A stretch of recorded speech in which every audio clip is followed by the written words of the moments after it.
don't need to go to church to have a relationship with God. The Lord wants me to himself.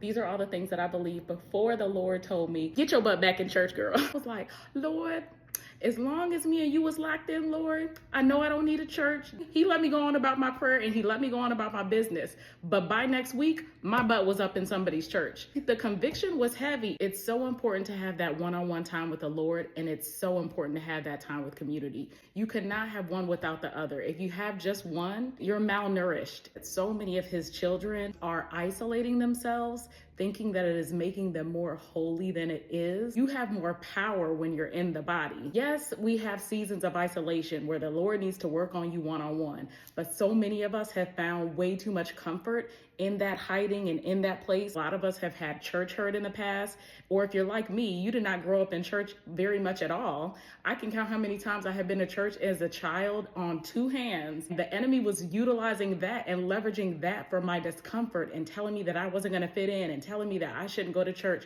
You don't need church, and to make you idolize your feelings instead of your walk. You're not gonna find a perfect church because it has humans in it and people are imperfect. If you are an entrepreneur and you're hustling so much with your work, with your job, with your career, whatever it may be, and you think that you're too busy, you're not allowing God to show you that he is God. I'm not saying that you have to go to church every Sunday. I'm not saying you have to join 5 different 6 teams, but you have to be united. The vision is being so leveraged by the side of darkness. So we can disagree and we can still worship the Lord at the same time. We can disagree and still not walk in offense.